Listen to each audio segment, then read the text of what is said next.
Holy shit, we have 3 new WoW expansions announced at BlizzCon. The future of WoW is called the Worldsoul Saga, a story told in multiple expansions as told by Chris Metzen, with the first one being the War Within, and this is a big one. Account-wide reputation and customizations for alts, new allied race, the earthen doors for everybody, new zones underneath, and finally the sword. The story behind the sword is going to be expanded. We're gonna see exactly what's coming in the War Within with this video and everything that we know so far, with more to come in the next couple of days. First of all, yes, we will be underground as per the leaks that we've seen so much in the video that we also did. Funny enough, a couple of videos that we did kind of predicted a lot of the content that's gonna come right now. The new zones, at least the ones that we know of, are Isles of Dorn, the Ringing Deeps, and Hallow Fall. Now these zones are definitely underneath, which was a concern when it comes to underground zones past what we've had in Zarla Cavern, because Zarla Cavern, although it was a cool concept, it felt very claustrophobic and very like oppressive, but these zones do not look like that as well. Isle of Dorns and Hallow Fall at the very least look super bright. You have like trees and flora all over the place, not to mention you can see the tip of Sargeras' sword.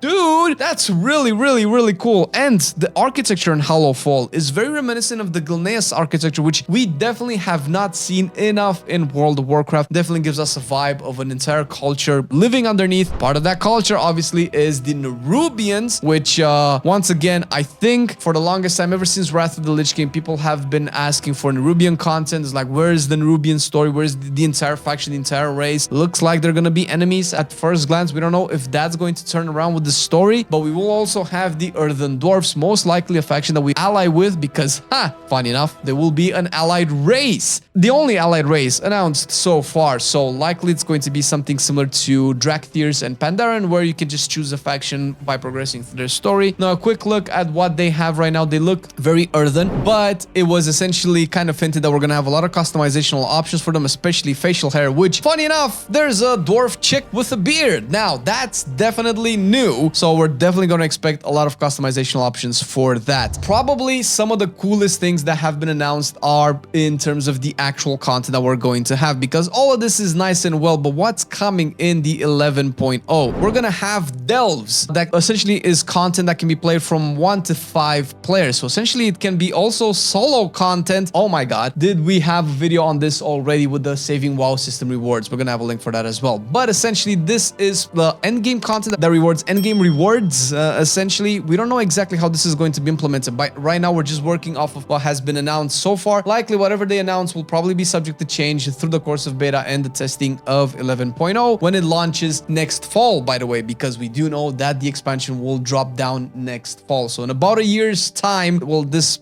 actually means a lot for the Dragonflight expansion, but we're gonna get to that in a future video as well. Now, for now, delves look like they could be an alternate parallel system to dungeons, which is fantastic because we definitely need more endgame content to go into. Hopefully this is essentially endgame, but this is not the coolest stuff yet. Warbands has also been announced. Warbands essentially is you and your alts, all of your alts. Warbands essentially brings, from what we know so far, account-wide reputations and banks for all of your alts. Gone are the days when you have to like relog on multiple alts to do all of that stuff. And we even have like a cool little depiction of the character selection screen where you can see all of your alts and you can log in. This definitely feels more modern and feels more campfire-ish. Gives me vibes of Diablo 2 and 4 essentially, where you just see your alts all there chilling around the campfire and you can just select which one you go into. And finally, with the account-wide stuff, we know so far about reputations and banks. We're probably gonna have more stuff come in later and announced as part of people just actually being incentivized to play alts, which is fan-freaking-tastic. And probably the biggest thing that has been announced, I couldn't wait to just get into it, hero talents. Boy, oh boy, I'm not even able to sit in my chair. I'm so excited. You guys have to forgive me because this is fantastic. Hero talents are essentially a deeper customization of your spec, which means you're gonna get an extra layer of talents that dives deeper into what your spec is. And we're gonna take the druid example because we actually have some screenshots that are rotating on the screen right now where you can see, because some of the druid customizational options are very reminiscent of past Warcraft titles like Warcraft 3, where for balance specifically you have Keeper of the Grove and Elune's Chosen. Now the way that they've implemented so far in the testing period, I don't know if this is how it's going to look once the game releases. They're gonna take part in your middle side of the talent tree, and you're gonna have a couple of them to go through, and they're going to add a deeper flavor of your spec, particularly Keeper of the Grove. For instance, we know this, that the Keeper of the Groves are actually NPCs in game. They're very tied to druids. They're kind of druids as well. We've had them in Legion as companions as well. We've had them in Warcraft 3 as actual heroes, the precursor to the actual druid class, where it works around summoning trends, works around the forests and the wilds and vines and thorns and all that stuff. And reading the description of Keeper of the Grove definitely seems like that's going to be one of the fantasy of balanced druid. And they've been kind of hinting other fantasies as well, but not all of them right now, like Farseer, which is really cool. Farseer and Dark Ranger, by the way, but Farseer specifically is really cool because we actually see this in the cinematic of the features overview. Hopefully they dive deeper into this later into BlizzCon and in the following months. But this shaman looks like it's shooting out balls or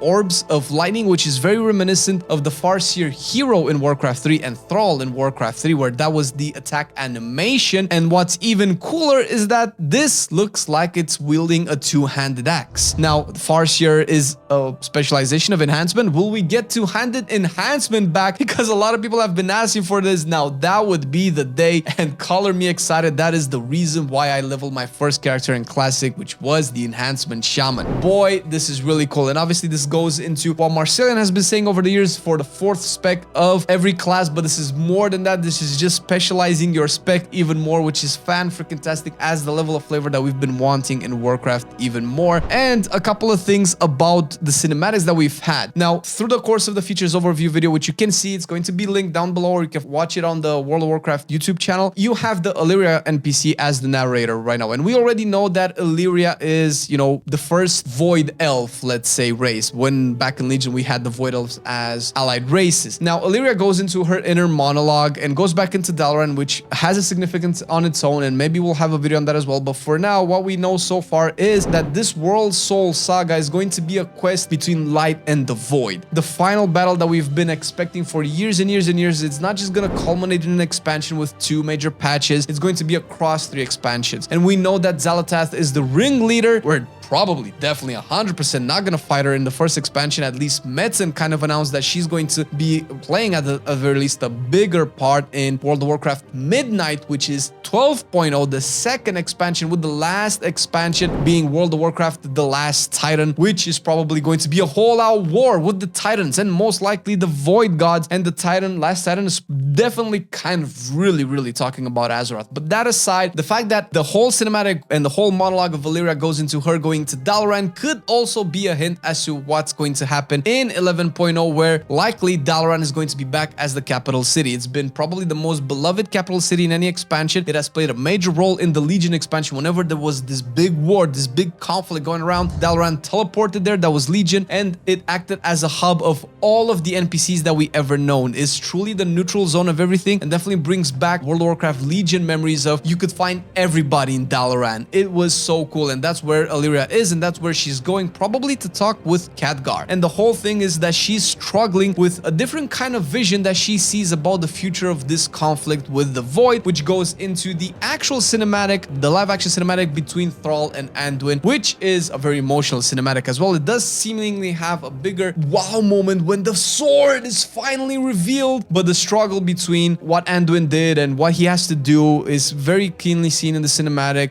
and we're not going to go too deeper into it, but it's clear that these visions are being shown to all of the major characters in World of Warcraft, and that they're going to be the driving force of us fighting this new enemy, or old enemy rather. And Illyria is seemingly seeing something different than everybody else. Likely all of the Void Elves might see something different because they are tied to the shadow, because the whole theme of these expansions is the light versus the shadow, and the fact that Illyria is having this internal conflict could definitely point to a little probably side flavor of the story where maybe shadow isn't that bad, maybe all of the shadow isn't that bad. Who knows if Xal'atath is actually the baddie bad of the whole thing. Kind of wish it was, because she's really damn cool. But this is everything that we know so far, and funny enough, all of these we've kind of talked about and kind of hinted in 2 of our videos, with the most recent one, Saving WoW the System Rewards, where we actually talk about account-wide reputation, about solo content, which is the delves, about essentially unlocking a lot of the new endgame stuff, and essentially putting customization to class and hero spells that can be a prestige rewards. And this was also in a video of ours. Check it out,